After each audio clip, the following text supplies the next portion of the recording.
Welcome into day 2 action. 2020 NOCO Bassmaster lead at Lake Guntersville. Welcome to the Facebook Live pre-show day 2. It's on a Thursday though. We're normally starting up our events today, but we have 3 Elite Series events back to back to back. So we are starting on a Wednesday, day 2 action this morning, and not the Guntersville we're used to seeing on day 1. A little tougher overall for the field. Only took 19 pounds to lead, and you say only 19, that's still good weight. Only 11 pounds to get inside the top 40 right now, Steve. We thought we'd have a couple 20-pound bags. We were wrong, Ron. It was a tough day. We had a 0. We had only 46 limits. It was not the Guntersville we have seen in the past. And we've seen Guntersville in March for the Classic. We've seen it in the summer for Elite Series events. And there's always big bass to be had. And whether or not it's the fall, the summer, the spring, Guntersville will put out at some point this week. And we got to see it at the day 1 weigh in the 8-6 Phoenix Boats Big Bass of the day. And so far of the tournament. He needed it too. Only 4 fish in his weigh-in bag yesterday. One of them being an 8-6 keeps him in the hunt this week. And then as we go from 10th to 1st, Such, some solid weight still needed to be had.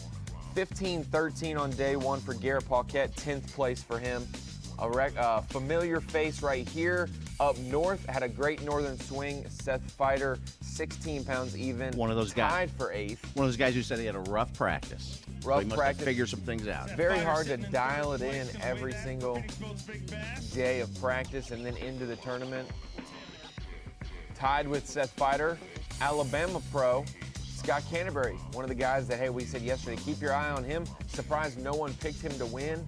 He has 16 even and is in the top 10 just outside of camera range today. He's back in the AOY hunt, Ronnie, 18 points behind the leader.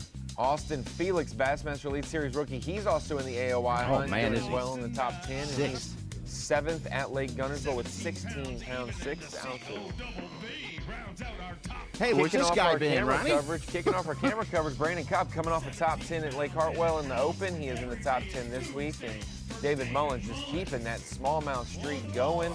Weighed in the smallmouth yesterday at Guntersville. Rare. Keeping a good start, mid-season push for him. He's in the AOY hunt as well.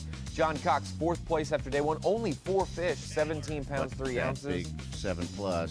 Chad Morgan Taylor, 17 pounds, 10 ounces. He had a great northern swing and got back in the AOY and the Classic hunt. He's in 3rd place after day 1. And Randy Sullivan, 18 pounds, 8 ounces, sitting in the 2nd place spot, runner-up right now. 18.8, that's good weight. We'll see if he can do it again. And the day 1 leader, Kyle Welcher, the rookie from Alabama, the rookie who basically fishes every day of his life, Such. Maybe he is used to this fall fishing season where it's hard to be consistent, ever-changing conditions, and the bass are Said he's never really fished Guntersville as running the boat, so yeah, it's kind of a new experience for him. It is a different deal, but hey, there's no better time to be a rookie on the Elites, no better time to be a rookie at Lake Guntersville than in the fall when not many people have been here this time of the year. Well, he said it was probably good not to have these preconceived notions in fishing history, so he was just going and hitting current and doing his thing. And 2nd place, Randy Sullivan. We got to talk to him this morning. We're interested to see what he's doing on Guntersville. Experience. Fall is typically tough. It can be one of the most rewarding times of year for sure. I mean, you get on the right pattern, get on the right deal, and you can smoke them. But also, it's a lot of fish moving most of the time. There's fish spread out. There's fish heading to the back. There's fish out there on the main river. So it's one of those deals where, you know, you got to stick to it and do a lot of different things most of the time. And again, tough but rewarding.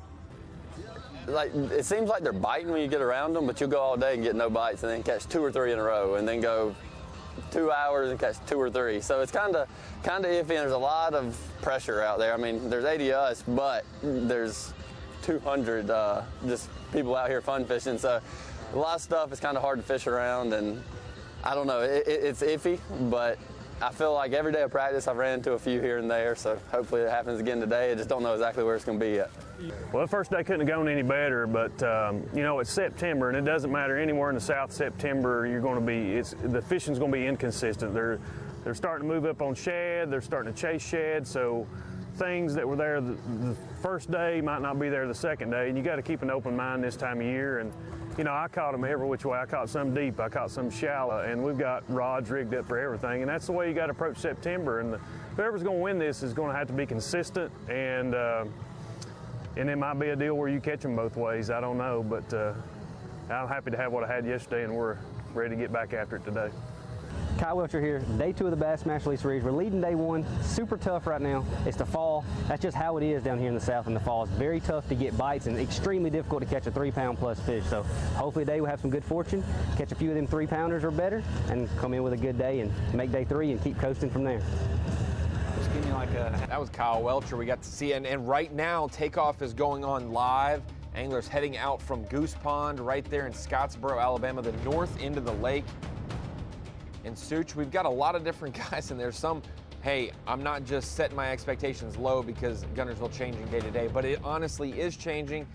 The fall temperatures are here. It's cooler every single morning on Guntersville. The low temperatures in the 50s, sometimes in the 40s, and it's cooling that water off, so the fish are on the move. They're going to where they're going to feed up for the fall before the winter comes, when they start feeding a lot Got less. another cold blast coming out tonight. Ronnie's going to be in the 40s tomorrow morning. I can only see conditions on Guntersville changing for the better with bluebird skies yesterday, post-frontal conditions.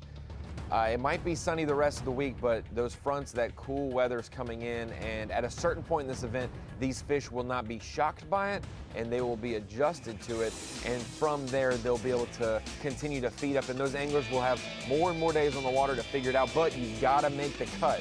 The top 40 after today will make it to day 3, and then the top 10 on day 3 will make it to Championship Saturday. Make sure you join us. Let's Such, go. myself, Tommy Sanders, Davey Height, and the rest of the crew, 8 a.m. Eastern time on Bassmaster.com and ESPN3.